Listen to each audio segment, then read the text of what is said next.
Isso aqui, Denise Costa, solicitado. Ok, aguardando sua resposta. Vamos lá. Denise está chegando daqui a pouquinho. Sejam bem-vindos. Oi, Oi. Denise, como vai? Boa noite. Olá, Tudo tudo bom? jóia? Tudo Tudo bom, Levi? ótimo. Estamos aqui com 2 minutinhos de live. Tem aquela adaptação inicial, o pessoal vai entrando. Hoje o tema é super interessante. A gente está com 1 hora mais ou menos para falar de tudo que essa glomerulopatia ela traz de diferente das outras, né? De todos os avanços que houveram em relação a essa glomerulopatia de uns 15 anos para cá, 10 anos para cá. Mudou completamente a forma de a gente enxergar a, a glomerulopatia, a glomerulonefrite membranosa. Surgindo anticorpos, surgindo formas de a gente avaliar histologicamente essa, as formas primárias, secundárias, a investigação mudou, tratamento surgiu um monte de coisa nova. Antigamente a gente tinha poucos tratamentos, hoje em dia a gente tem alguns tratamentos novos, com estudos até muito mais robustos do que tinham na época. Então, essa glomerulopatia é uma glomerulopatia bem interessante.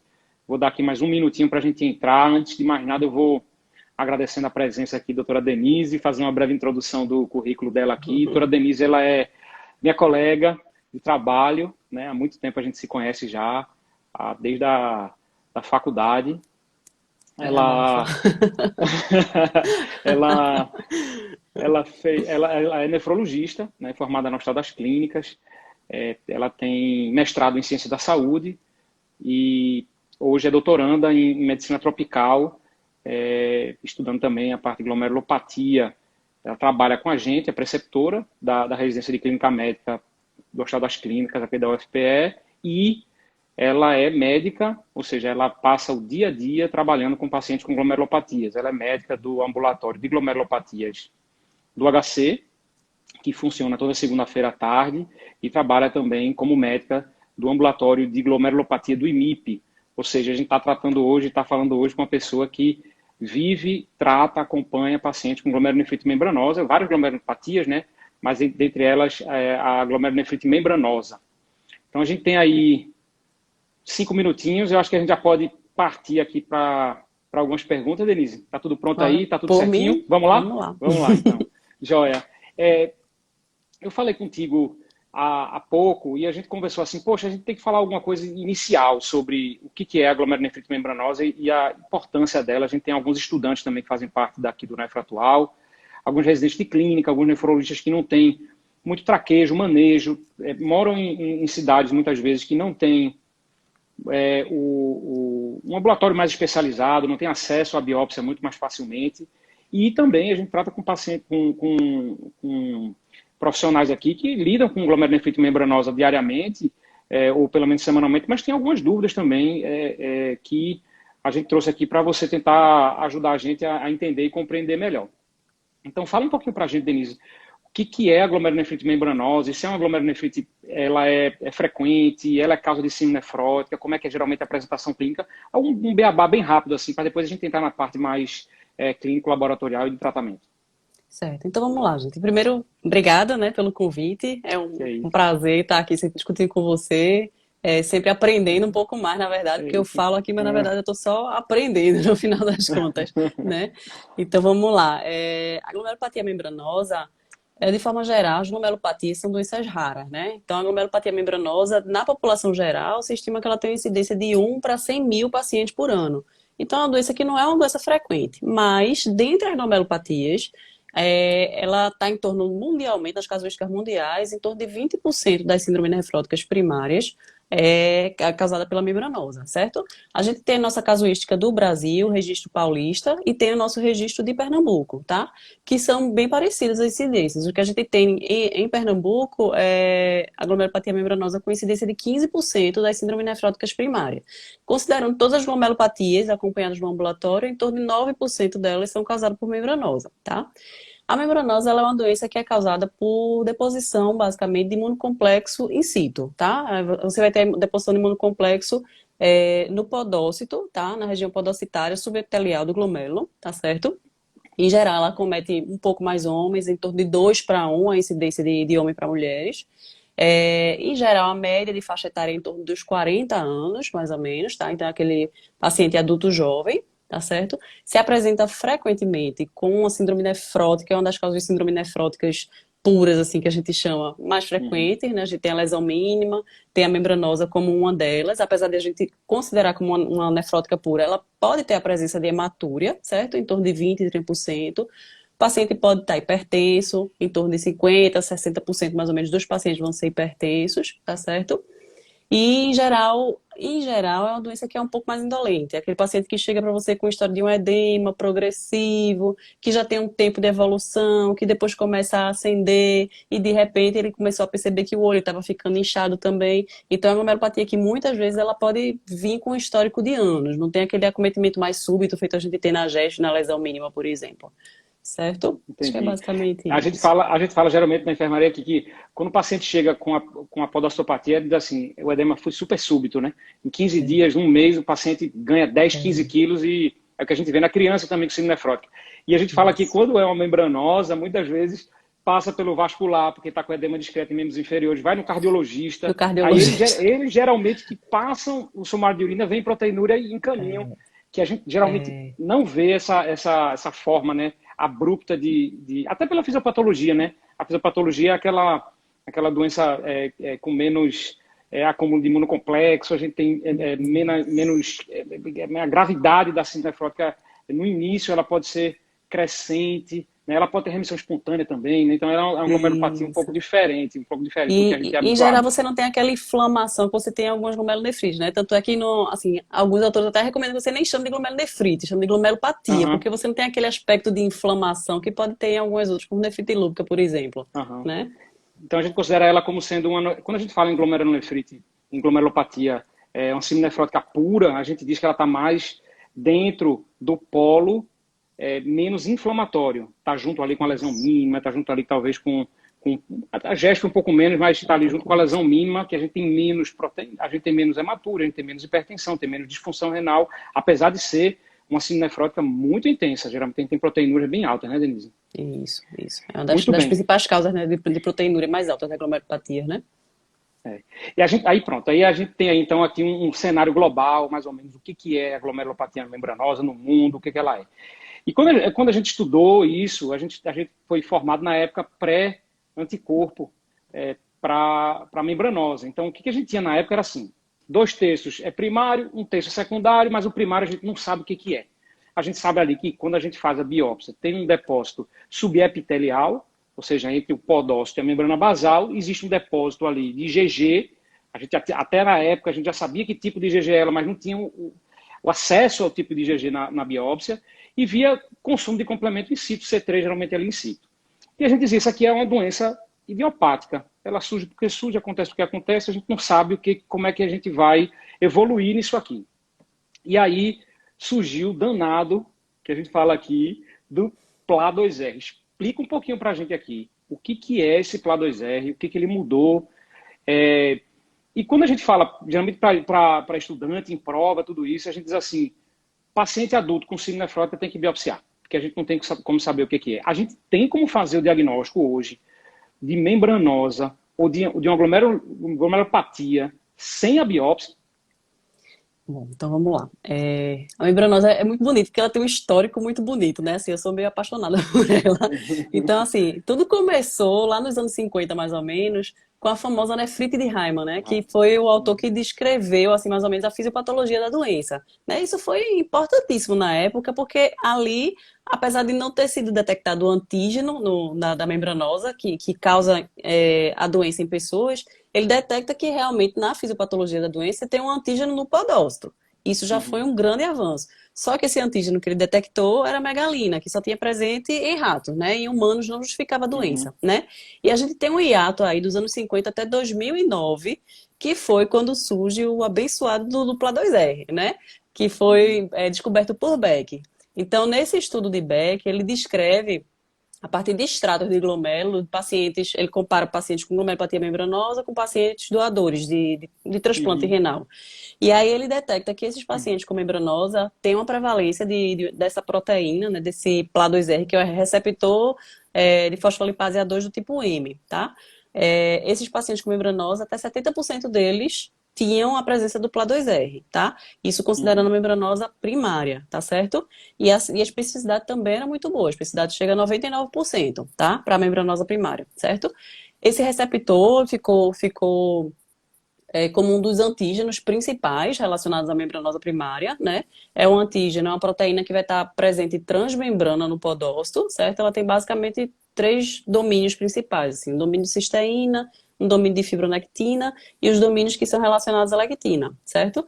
Isso é importante porque depois a gente vai ver que na detecção do PLA2R sérico, do anticorpo anti-PLA2R, na verdade, existem alguns trabalhos que mostram que talvez quanto mais epítopo desse você consiga detectar, mais talvez esteja relacionado a um prognóstico pior. Não se sabe exatamente se é pela detecção do epítopo especificamente, ou se é pelo nível sérico do PLA que permitiria detectar mais antígenos, tá?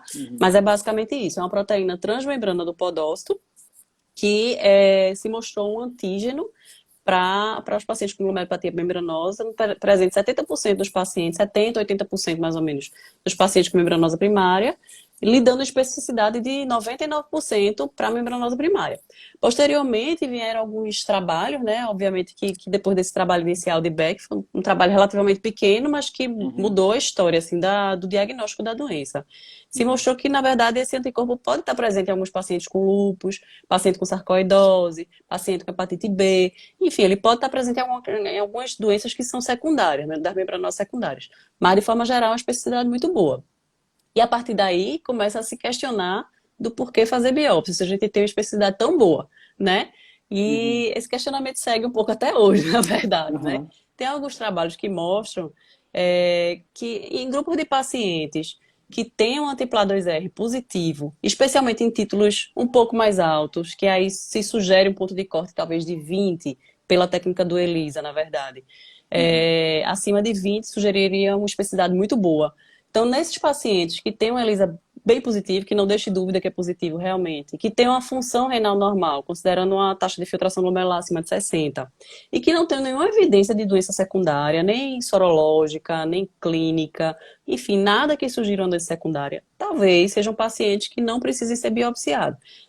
No estudo principal, que é até do Fervenza, né, ele mostrou que de todos os pacientes que fizeram biópsia, que tinham essas características, função renal normal, nada para que sugerisse secundarismo, e o PLA2R positivo, desses pacientes que fizeram biópsia, na verdade a biópsia não mudou a conduta em praticamente nenhum deles. Basicamente, 2 pacientes tinham doença associada, um diabetes, um paciente com gesto, mas que não mudaria a conduta, tá?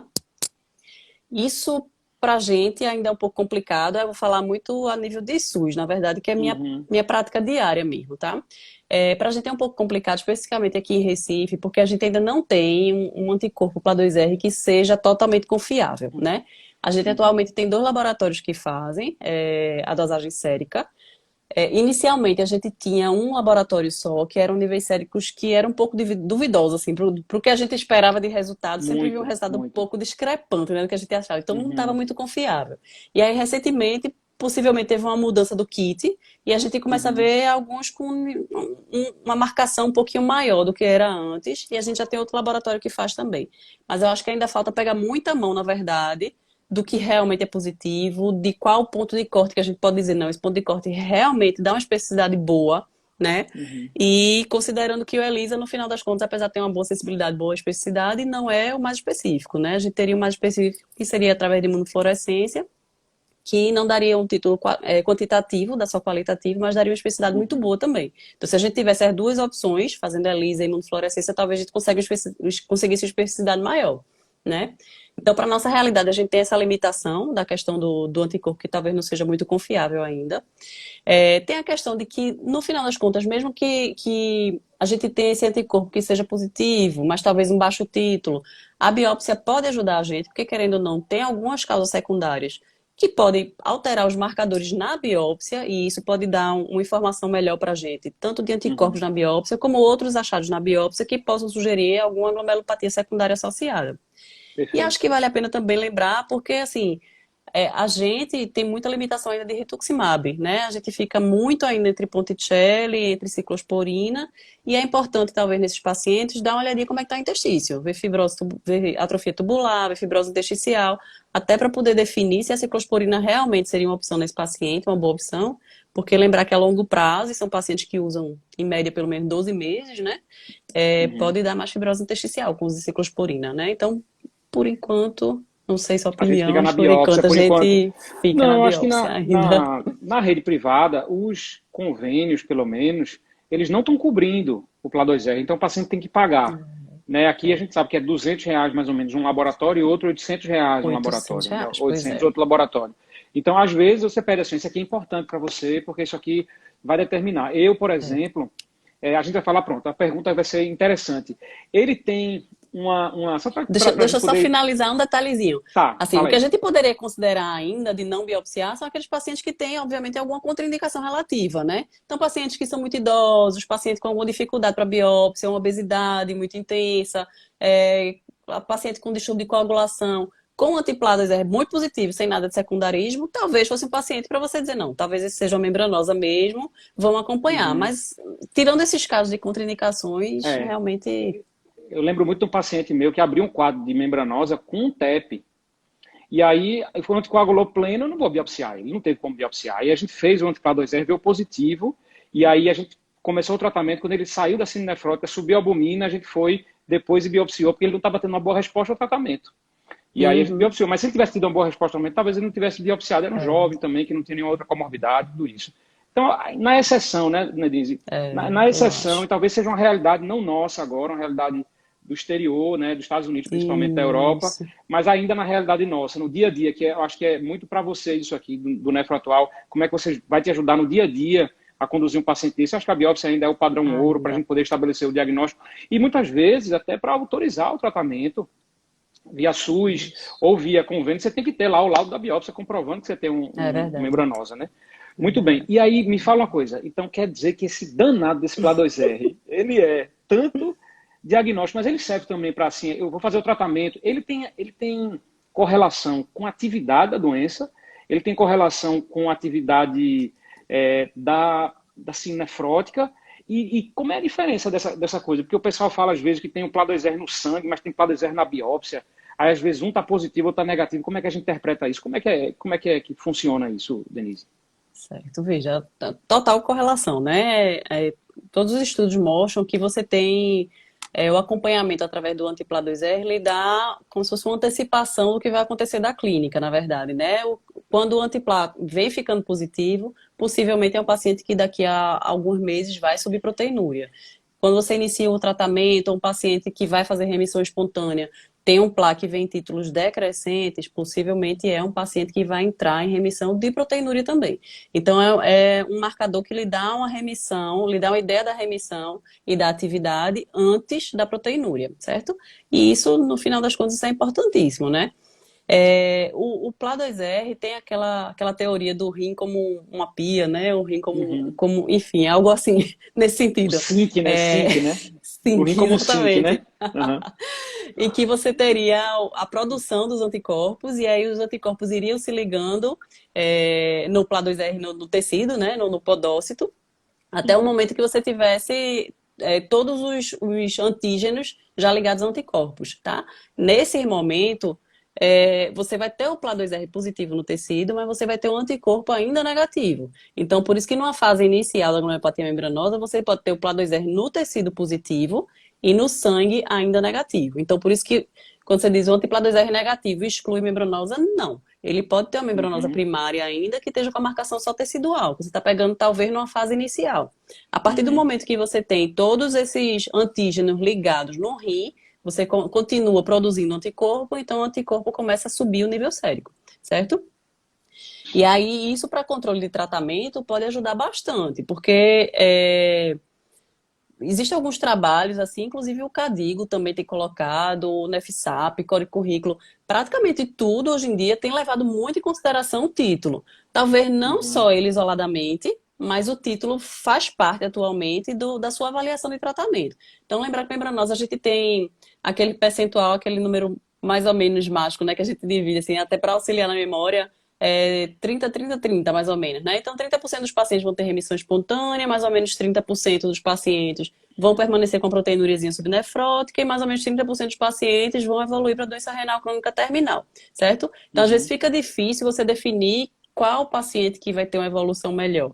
Então, inicialmente, o que se fazia, que se leva em consideração até hoje, é levar em consideração quais são os pacientes que têm menor chance de ter remissão espontânea, pacientes que têm pior prognóstico. E aí, o que vai entrar com muito peso nessa sua avaliação é a proteinúria do paciente e a albumina sérica, especialmente, certo? Então, pacientes que têm proteinúrias mais baixas são pacientes que provavelmente vão ter remissão espontânea, tá? Isso era o que era feito inicialmente, era aquela divisão da proteinúria, que atualmente se considera um paciente de baixo risco, um paciente que tem uma proteinúria abaixo de 3,5 gramas, e uma albumina acima de 3, tá? E títulos baixos de anti-PLA2R. Então, aí a gente já entra com associação clínica e sorológica, tá? Uhum. No paciente que não tem essa proteinúria, a gente pode dividir em mais dois grupos, né? Tem os pacientes de grupo de moderado risco de progressão, que são os pacientes que têm uma proteinúria acima de 4 gramas, certo? E que não tenham remissão, não tenham redução dessa proteinúria ao longo de 6 meses, tá? E que tem um título de PLA2R elevado também. E aí se considera, em média, até 50, 150, o ponto de corte varia um Uhum. pouquinho com relação a cada estudo, né? Tem os pacientes de alto risco, que são aqueles pacientes que têm proteinúrias mais altas, em geral consideradas acima de 8 gramas de proteinúria, e aí se considera também o título do PLA2R, títulos elevados. Então, se você for por Cadigo, por exemplo, ele considera um ponto de corte acima de 150, certo? Já outros estudos consideram acima de 200. Então, fica mais ou menos nessa faixa. Então, de 150 a 200 são considerados altos títulos de PLA2R séricos e que são pacientes que têm uma probabilidade de remissão espontânea bem menor do que os pacientes que têm um título mais baixo, que têm uma proteinúria mais baixa. E ainda tem aqueles Certo. pacientes que são de muito alto risco, que são os pacientes que já abrem um quadro com disfunção renal, pacientes que fazem TEP, enfim, fenômenos trombembólicos de forma geral, que aí são pacientes que a tendência é que o ideal é que seja tratado rapidamente, né? Perfeito. Então, deixa eu só recapitular aqui para o pessoal para poder organizar. Então, a gente tem o baixo risco, moderado risco e alto risco. E em alguns pacientes a gente chama muito alto risco. Baixo Isso. risco seria proteinúria menor do que 3,5, albumina acima de 3 e PLA2R baixo. Esse paciente tem uma Isso. chance grande de remissão espontânea. Então, a Espontâneo. gente muitas vezes tem um tratamento conservador desse paciente e aguarda ver para onde é que vai a proteinúria. Moderado, aí a gente tem entre 4 e 8 gramas, título em torno de 50 lá, 50, 150 de PLA2R. E esses pacientes não têm disfunção renal, mas eles são aqueles pacientes que a gente observa também em 6 meses, e aí se não tiver melhor, a gente vai propor o tratamento. E aqueles pacientes de alto risco, são aqueles pacientes que têm mais de 8 gramas de proteinúria, né, Denise? Com títulos elevados de PLA2R, geralmente acima de 150, É. ou que tenham disfunção renal, ou que tenham alguma outra comemorativo de uma doença mais grave, um índice mais baixo, tudo isso, a gente vai considerar mais tratamento para esses inicialmente do que nos outros, não é isso? Isso. Perfeito. Então, Perfeito. perfeito. Muito bem. Aí tem uma coisa que o pessoal pergunta muito, ó, isso aqui é tão comum de perguntar, muito comum de perguntar, é aquela coisa, e se eu faço a biópsia, vem uma membranosa? E eu peço o PLA2R, vamos supor agora com o PLA2R, porque a gente não, apesar de a gente não ter no SUS, a gente não pode também não considerar. Vamos dizer que o PLA2R veio negativo. Ou você não tem o PLA2R para fazer na sua cidade, não tem disponível isso de rotina, né? Que características na biópsia podem levar a gente a pensar que é uma doença secundária?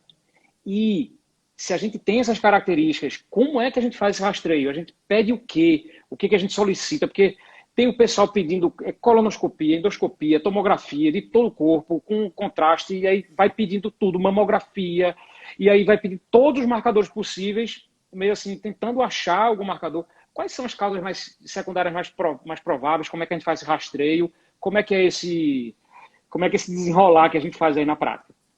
Então vamos lá, vamos por partes. Então, primeira coisa, se o anticorpo der negativo no sangue e aí você faz a biópsia, você pode pedir com PLA2R na biópsia, que isso a gente já tem disponível. É aquela hipótese inicial que eu falei, né? Pode ser um paciente que não esteja com tanta atividade ainda imunológica, mas que ele já tem um marcador no rim, certo? Uhum, PLA2R sendo positivo na biópsia, ele sugere realmente que seja primário, você já fica mais tranquilo, certo? E uhum, especialmente se você pede as subclasses de IgG e vem com IgG4 associada, tá? Que normalmente é um uhum, anticorpo que está ligado ao PLA2R, certo? certo. Então, IgG4 positivo com PLA2R positivo sugere fortemente que seja primário. Você já Certo. fica mais tranquilo. Se essa biópsia vem com PLA2R negativo, idealmente seria você marcar essa biópsia com trombospondina, tá? Que é um Tá. segundo anticorpo, foi descoberto, sei lá, 8 anos depois, 5 anos depois, mais ou menos, 2017. Foi descoberto em 2017, certo? Esse anticorpo também está mais relacionado à subclasse GG4, tá? Então você pode solicitar também GG4, que também lhe sugere, talvez, que seja uma primária. Só que lembrando, se você tem uma trombospondina positiva com PLA2R negativo, sugere fortemente doença neoplásica, que esse foi um Uhum. anticorpo que posteriormente foi encontrado muito associado a doenças neoplásicas. Inclusive, tem estudo bem bonito, assim, de paciente com tumor de bexiga, em que ele pega o Uhum. tumor e no tumor de bexiga ele consegue marcar Sim. trombospondina, né? E é Uhum. um paciente que entra em remissão, depois a trombospondina some. Paciente recidiva, a trombospondina aparece, tanto no rim como no local do tumor, né? No tumor primário. Então, é um marcador que está bem associado à doença neoplásica. Então, se você tiver o PLA2R negativo no tecido com trombospondina positivo, você tem que fazer um rastreio mais intenso para a neoplasia. Outras Uhum. características que podem lhe sugerir assim, que a doença seja secundária também na própria microscopia óptica, se você tiver uma proliferação mesangial, por exemplo, como a gente tinha falado no começo, não é uma doença que em geral tem muita inflamação. Você tem alteração podocitária, espessamento em membrana lá, membrana bem espessinha, pronto. Mas em geral não tem proliferação associada. Se você tem uma proliferação mesangial, hipercelularidade mesangial, já pode sugerir que talvez seja alguma coisa, causa secundária. Se você tem hipercelularidade endocapilar, por exemplo, pode sugerir uma nefrite Uhum. lúpica associada. Uhum. Outro marcador que pode lhe ajudar também no caso de neoplasias é quando você tem infiltração de células leucocitárias no glomérulo. Então, alguns estudos sugerem que você tiver mais de 8 células inflamatórias, por exemplo, infiltrando capilar glomerular, isso lhe dá uma sensibilidade de especificidade relativamente alta, mais de 70%, para sugerir que seja uma neoplasia associada, certo? Então, esses são sinais indiretos de microscopia óptica e de marcador que podem lhe sugerir doença secundária. A própria imunofluorescência também, né? Imunofluorescência tem a questão do IgG e C3, que são os predominantes, e a Uhum. subclasse IgG4 que predomina na primária, né? Então, se você tem Uhum. outros marcadores fora o IgG4, se você tem outras imunoglobulinas, o Fullhouse, C1q, tudo lhe sugere mais uma nefrite lúpica associada, doença autoimune de forma geral.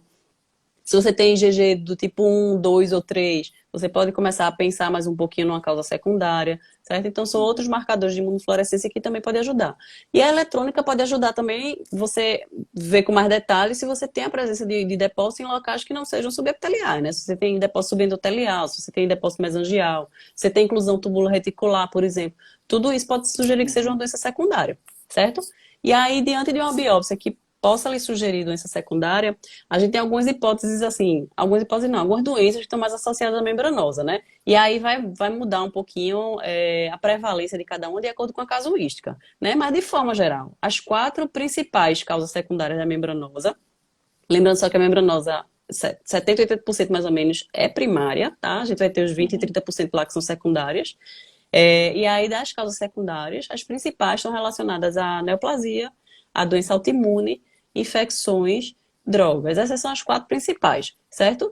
Em geral, mais doença autoimune e principalmente lúpus, certo? E aí, sempre investigar da parte de lúpus, ver, principalmente quadro clínico, né? Se tem algo que sugira realmente lúpus, ver FAM, Uhum. complemento, DNA. Certo. Da parte das neoplasias, além desses marcadores todos de biópsia que podem sugerir, o que se pode fazer como investigação de forma geral. Vai depender muito dos fatores de risco que o paciente tem, né? Os pacientes jovens, as jovens, dependendo da casuística, se considera abaixo de 60 anos, né? Que não tem história de tabagismo, que não tem história familiar de câncer, tudo. Em geral, você pode ser menos agressivo na sua investigação, a não ser, Uhum. claro, que tenha esses marcadores sugestivos de neoplasia, tá?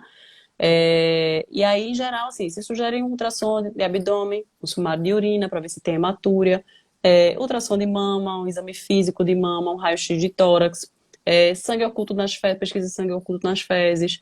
Esses seriam a avaliação global do paciente que não tem nenhum fator de risco associado.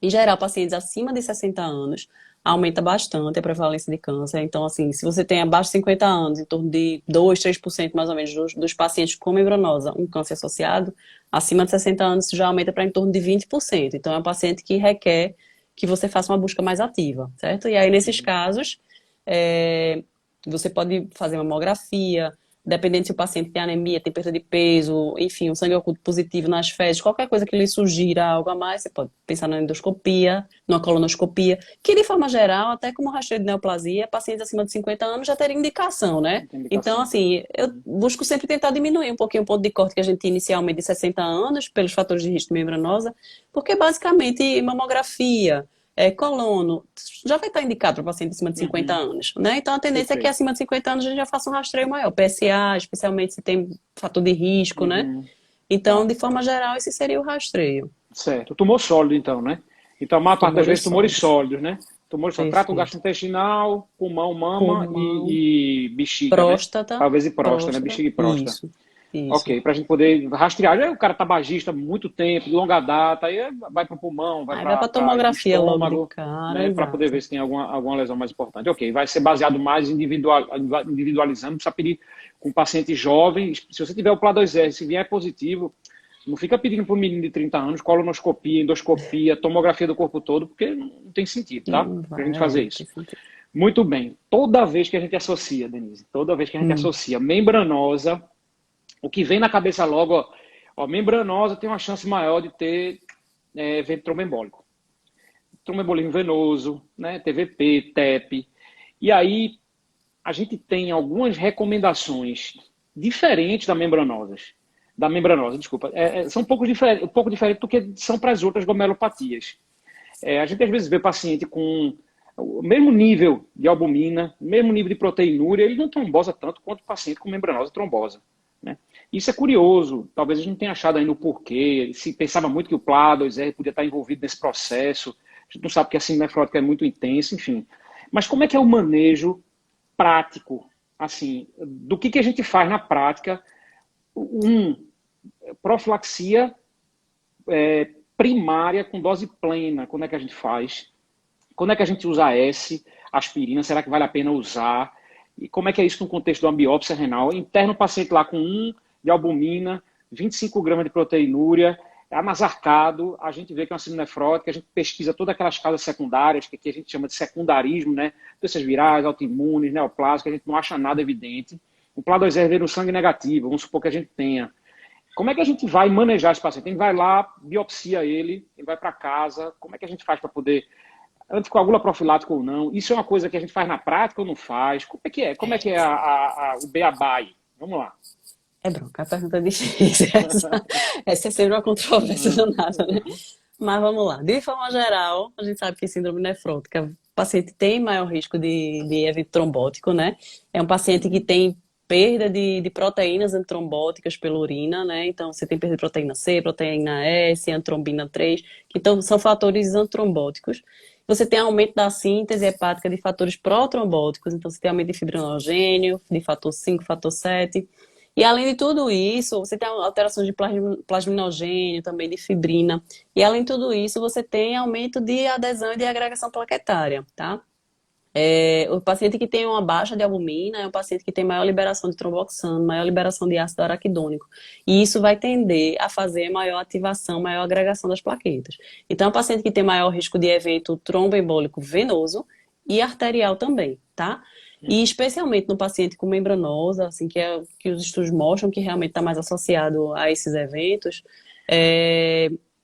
tem se mostrado que, assim, o risco do evento tromboembólico está diretamente associado especialmente à albumina sérica, né? Então, pacientes que têm uma albumina sérica abaixo de 2,5 são pacientes que aumentam o risco de evento tromboembólico muito em relação ao paciente que tem uma albumina acima de 2,5. Então, cada vez mais a recomendação dos guidelines de forma geral tem sido considerar em primeiro lugar a albumina sérica. Então, o paciente que tem uma albumina sérica abaixo de 2,5 é um paciente para ser considerado elegível para anticoagular no caso com Marevan, né, heparina plena e Marevan. Uhum. Mas se recomenda que seja avaliado outros fatores de risco também, não só a albumina isoladamente, né? Então, ver se o paciente teve história prévia de evento trombótico, ver se tem obesidade, ver se tem histórico de imobilização, enfim, avaliar insuficiência cardíaca, avaliar se o paciente tem um contexto maior, não só a albumina sérica, que justifique uma anticoagulação, certo? No caso do AS, ele tem sido recomendado também nos pacientes que não tenham uma albumina sérica tão baixa. Uma albumina sérica abaixo de 3, 3,2 já pode ser recomendado AS. Levando-se em consideração o risco de evento tromboembólico arterial desse paciente também. Tá? Então, é um paciente para você dar uma olhada em score de risco de Framingham, dar uma olhada na taxa de filtração glomerular, ver se tem diabetes associado, ver se tem história prévia de doença, de eventos cerebrovasculares de forma geral. Então, esse paciente pode ser um paciente elegível para fazer antiagregante plaquetário também, certo? O que é que vai se levar em consideração? Lembrar que essas recomendações da albumina baixa, de doenças associadas que possam aumentar o risco de trombose, é uma recomendação fraca, no final das contas. É uma recomendação pelo CADIGO, é uma recomendação 2C. Então, não é aquela recomendação que você faz tranquilo e calmo, né? Então, o que se sugere atualmente é que seja avaliado, na verdade, o risco-benefício do paciente, tá? E aí existe até uma calculadora que foi desenvolvida recentemente pelo pessoal da Carolina do Norte, que é a GNTUS, né? Em que você coloca lá várias características do paciente, idade, sexo, raça, filtração glomerular, se faz diálise, se não faz albumina sérica, e aí ele lhe dá uma avaliação de qual o risco que aquele paciente tem de sangramento, qual o benefício que aquele paciente tem de sangramento. Isso pode ajudar bastante no manejo do paciente. Tem uma crítica a essa calculadora é que eles utilizaram o Atria como avaliação de risco de sangramento e talvez o Hasbled seja um marcador melhor, né, para você avaliar risco de sangramento. Então, de forma geral, paciente com albumina abaixo de 2,5, com risco elevado de evento tromboembólico, é um paciente elegível, possível de você considerar anticoagulação com Marevan, se ele não tiver alto risco de sangramento, tá? Se é um paciente que tem alto risco de sangramento, você pode considerar AS nesse paciente, tá certo? Albuminas entre 2,5 e 3,2, em geral, você não vai indicar anticoagulação com Marevan. Mas você pode considerar AS nesses pacientes, tá? Especialmente se for considerar alto risco de evento tromboembólico arterial também associado, tá? E acho que só. Tem alguma coisa que eu ia falar agora, mas que deu uma escapulida. Acho que duas coisas legais que tu falasse. A primeira é que a albumina sérica, ela representa muito mais a intensidade da síndrome nefrótica que aquele paciente está tendo do que a proteinúria, o nível de proteinúria em si, né? Eu acho que é importantíssimo. Eles consideram muito isso fora, né? O nível de albumina sérica para ver a intensidade. O segundo é que a gente tem ferramentas hoje que são calculadoras que ajudam a gente a tomar decisões de maneira mais acertada, né, porque o risco de trombose é muito grande. E o terceiro é que o nível de evidência não é tão grande, porque os estudos que pedem para fazer são estudos retrospectivos. E alguns estudos desses, né, Denise, eles fizeram busca ativa por trombose e outros não fizeram busca ativa por trombose. E a gente não sabe que aquele paciente tem, às vezes, trombose de veia renal assintomática, a gente não sabe se aquele paciente pode ter uma trombose até de membros inferiores assintomática, TEP assintomática. A gente não investiga de fato, se houve ou não houve aquele evento, e aí a gente fica meio receoso, principalmente quando a gente trabalha no SUS, né, que a gente tem uma dificuldade de controle de NR, uma dificuldade de adesão terapêutica, né? E aí o pessoal já está perguntando aqui, porque todo mundo está doido por isso aqui, Denise. Pode usar a Pixaban, os novos anticoagulantes orais para poder fazer essa profilaxia, ou a gente não tem muita evidência ainda, e aí a gente faz off-label, se for indicado? Veja, evidência, não tem não. Lembrar que os novos anticoagulantes, especialmente a Pixaban, o Rivaroxabana, são muito ligados à albumina sérica para ter atuação, né? Assim, acima de 80%. O Rivaroxaban acho que é 95%. Então, são pacientes que têm hipoaminemia, né? Então, talvez o efeito dele não seja muito adequado nesses pacientes. O nível de evidência é muito pequeno, tem estudos muito pequenos, acho que 16, 20 pacientes, então a gente ainda não tem força suficiente para poder indicar de cara. Se forem pacientes que não conseguem, tem alguma contraindicação, enfim, é uma Marevan, esse você pode até considerar, mas como primeira escolha, não. Aí eu lembrei o que eu ia falar naquela hora. É que, na verdade, assim, a gente leva em consideração a albumina do paciente, leva em consideração a calculadora do GNTUS, leva em consideração um monte de coisa, mas nenhum desses marcadores, nenhum dessas avaliações, a gente está levando em consideração o risco de sangramento do paciente. Então, assim, lembrar que os nossos pacientes, muitas vezes, não têm uma orientação suficiente para ver que está com sangramento, que está com peteca, sangramento gengival e suspender, mesmo que a gente avise. Então, assim, acho que esse seria a principal preocupação da gente. Mesmo pesando todos os riscos-benefícios de todas as calculadoras do mundo, nenhuma dessas leva em consideração a orientação do paciente, né? A gente tem que sempre levar... Perfeito. Muito bem, então vamos lá. A gente falou aqui já de anticoagulação, falando de um monte de coisa já. E agora vamos falar de tratamento, porque tratamento a gente tem só mais 20 minutinhos para falar. E Que tratamento bronca. também foi uma das coisas que mais mudou, assim. A gente tinha lá Ponticelli, o velhinho Ponticelli italiano, colocou lá aquele esquema maluco, né? É um esquema maluco que a gente fala, né? É. Primeiro com clorambucil, depois passou para ciclofosfamida, mas naquela época ninguém usava inibidor de Equibra direito. Aí depois veio o canadense, o Capra, Capra, botou lá a ciclosporina e disse, rapaz, esse italiano é meio louco porque fica colocando muita imunossupressão para esse paciente que não tem tanta inflamação e tem muito efeito colateral, e aí a gente pode fazer o mal, fazendo muita imunossupressão. E aí veio o Fervenza depois disse, nada, vocês, Fervenza e Catherine, né, o mentor eram os dois, né, e eles assim, nada, vamos fazer, comparar aqui rituximab, que está na moda rituximab, e que é uma coisa mais indolente, parece que tem um efeito positivo em estudo experimental, em pequenas séries de casos, principalmente o pessoal da Itália que começou a colocar, o pessoal de Bergamo que fazia muito, né, rituximab para tratar membranosa, qualquer glomerulopatia. E aí depois veio o Starman, espanhol agora, comparando o rituximab com o ciclofosfamida, com o esquema estranho, o esquema rituximab mais inibidor de calcineurina versus ciclofosfamida. Aí veio depois um outro, que aí agora colocou a ciclosporina, a ciclofosfamida versus... Enfim, confusão. Confusão. Estudos pequenos, estudos assim, com N, que não tem tanto poder. Me fala aí se existe, primeiro, assim, a gente vai tratar quem é moderado risco por mais de 6 meses ou alto risco, né? Então, baixo risco a gente espera, a gente não trata. Mas digamos que seja um paciente lá que chegue para você num serviço que você tem acesso a tudo que você quiser. Você leva em consideração o quê? PLA, vale a pena discutir PLA ou não? PLA 2R muito alto, é melhor usar um esquema. Se o PLA 2R não for tão alto, você pode usar qualquer um. Como é que você opta aí pelos esquemas? E o que é que você acha pessoalmente também? Fala um pouquinho do pessoalmente teu. Veja, eu acho que realmente o que a gente tem de evidência atualmente não ajuda muito não, né? Terminou assim, fazendo uma confusão maior do que a gente esperava. A gente vinha muito tranquilo lá no Ponticelli, muito tranquilo na ciclosporina, né? Achando que estava tudo bem, tá tudo ótimo. E aí realmente vieram esses estudos depois que botaram um pouquinho mais de confusão. Acho que no final das contas abre um leque de opção pra gente muito bom, né? Isso. Então vamos lá. Respondendo de forma mais direta, sem fazer o histórico de estudo.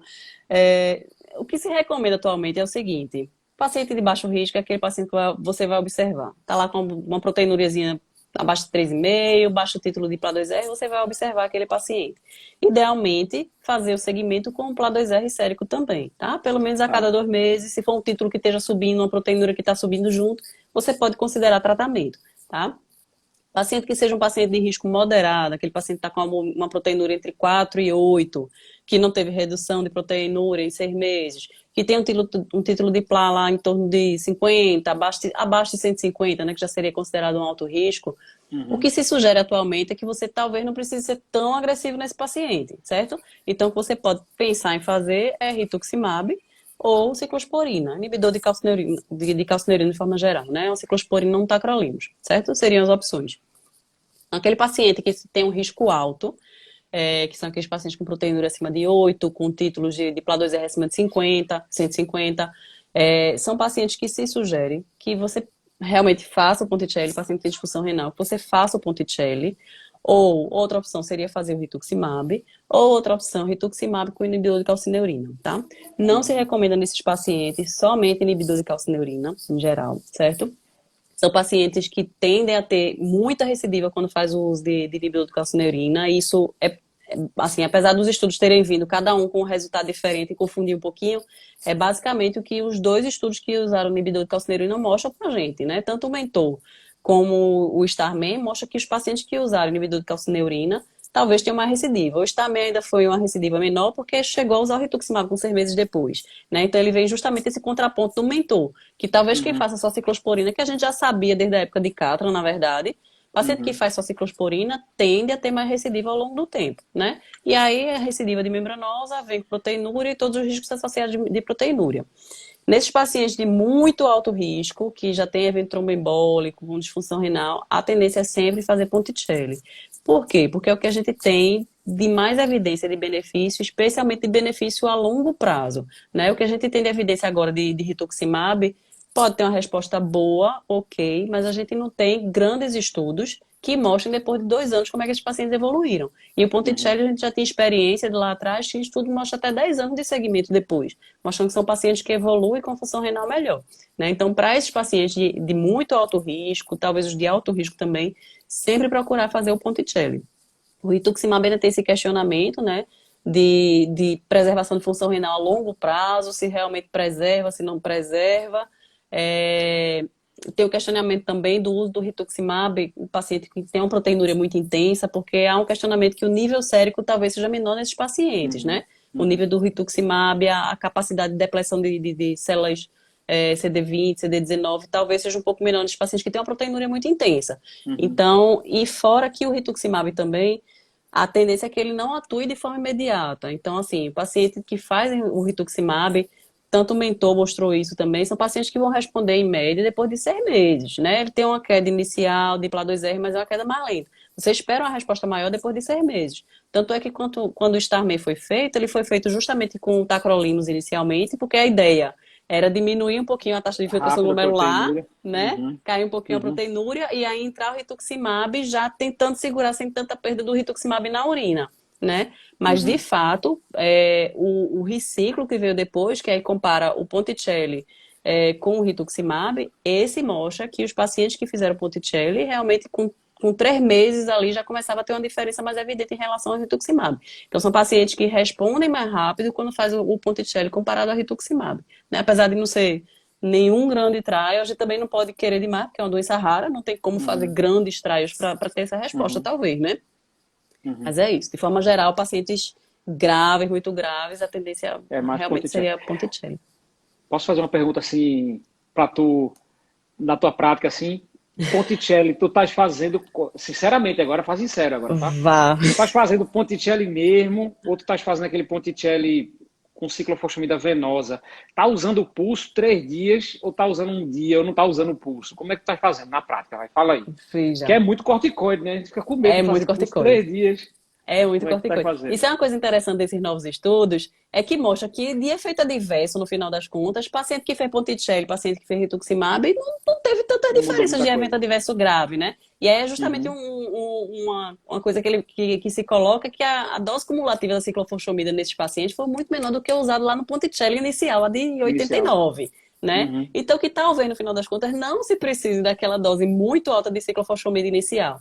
E aí se Uhum. recomenda justamente que você tente fazer, uma das recomendações de você tentar diminuir a dose cumulativa de ciclofosfamida é você tentar fazer um pulso venoso, que mostra que teve tanta eficácia quanto a medicação oral, no final das contas, com a dose cumulativa menor. Né? Você Menor, faz lá 1 perfeito. grama, 3 meses, aí média uma dose cumulativa de 3 gramas, né?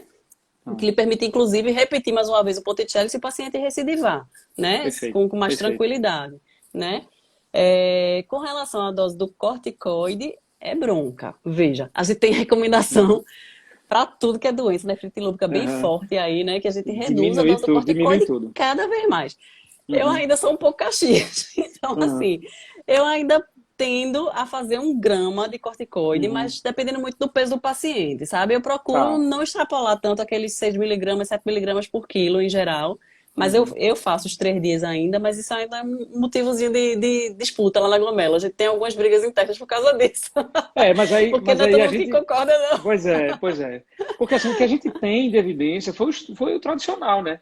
A gente já Isso, diminuiu a dose cumulativa, a gente diminuiu a dose de ciclofosfamida cumulativa, aí diminuiu também o corticoide, fica com isso. medo, né? Daqui a pouco não funciona, diz, ó, o Conticelli não é tão Pois bom, tudo isso, é, né? pois é. A gente não tem evidência forte, né? Mas possivelmente vai ser o futuro, né? É. Possivelmente. A gente usa 2 miligramas por quilo de ciclofosfamida oral, que foi o que ele usou, né? Ele começou com clorambucil, depois ele fez ciclofosfamida oral. Isso. E qual é a dose que a gente geralmente faz para ciclofosfamida venosa? A gente faz em torno de 500 a 1 grama, 500 a 750. Qual é a dose que a gente geralmente faz? Em geral, 0,5, 0,75 gramas por metro quadrado. Em Perfeito, geral, perfeito. É o que a gente em usa, é o geral que a faz gente usa isso. ali Mais ou menos no do lúpus lúpus, também, né? do No lúpus, NIH, tá? né? Do Exatamente. NIH. De 750, se for muito grande, pode até 1 grama, a gente fica até com Até um medo, mas grama, e depois é. vai vendo o leucócito 15 dias depois e Exatamente. tentando organizar. Muito bem, a gente está nos últimos 10 minutos agora. A gente falou de um bocado de coisa, pessoal. A gente falou hoje de como é que a gente dá o diagnóstico, o que é a membranosa, o que mudou na membranosa, como é que a gente utiliza na prática o PLA2R, como é que a gente anticoagula profilático com dose plena, em que paciente a gente faz isso. A gente colocou para vocês aí também como é que a gente trata, quais são os esquemas de tratamento, o que, que a gente faz na prática. Sinceramente, o rituximab ele é pouco utilizado na prática, porque é uma medicação muito cara e não se provou ser melhor e ser superior aos regimes tradicionais. Então, você ainda continua fazendo o tradicional, né, o Ponticelli ou o esquema do Catrin em algumas situações. E a última pergunta, assim, que a gente tinha bolado aqui, demora para responder, assim, responde rápido. Como é que é a membranose em relação às outras glomerulopatias? A gente espera quanto tempo depois a gente ter uma resposta completa, parcial? Quanto tempo a gente espera, geralmente, para a gente ver esse paciente tendo uma melhora? Ou seja, depois você faz o esquema Ponticelli, e com 3 meses você reavalia, com 6 meses reavalia, né, que são esquemas geralmente feitos por 6 meses, né, e depois a gente vê até um Catrin até 1 ano, né, 12 meses você faz aí de ciclosporina ou tacrolimus. Quanto tempo é um tempo legal você avaliar, esse tratamento está dando certo, não está dando certo, até quanto a gente acha que está legal, A uma gente resposta não tem parcial assim está bom? um tempo que seja muito bem definido, né, na verdade. Se sabe que realmente é uma glomerulopatia que tem uma resposta lenta, né? Você tem depósito subepitelial lá, então daqui que você clareia os depósitos subepiteliais, a tendência é que seja uma resposta muito lenta, né?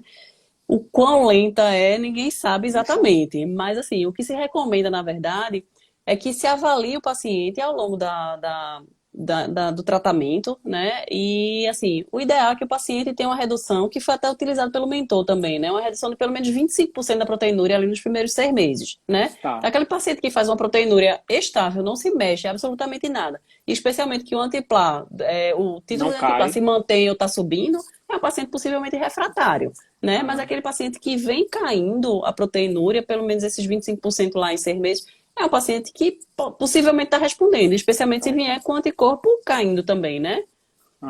Então hoje a gente Agora tem sim, outro artifício de anticorpo e tem um plá também que ajuda a gente a saber se é refratário ou isso, não. Vou fazendo aqui isso. a ciclosporina, que melhora um pouquinho ali a proteinúria, mas o plá não cai, continua subindo o plá. Eu estou segurando só a proteinúria ali com a sinaptopodina, mas eu não estou tratando a causa básica, né, que é Resposta a imunológica mesmo produção do não tem. anticorpo. Tá. Aí tanto é que foi uma das críticas aumentou especialmente porque o endpoint primário foi a avaliação em 12 meses, né? E aí foi uma crítica por causa disso, que é um tempo talvez Talvez relativamente curto curto, para a né? membranosa, né? Então, assim, se recomenda pelo menos 24 meses na avaliação dos trials, é o que é mais aceito, na verdade, como Tá. um tempo aceitável, né, para você É, avaliar o desfecho.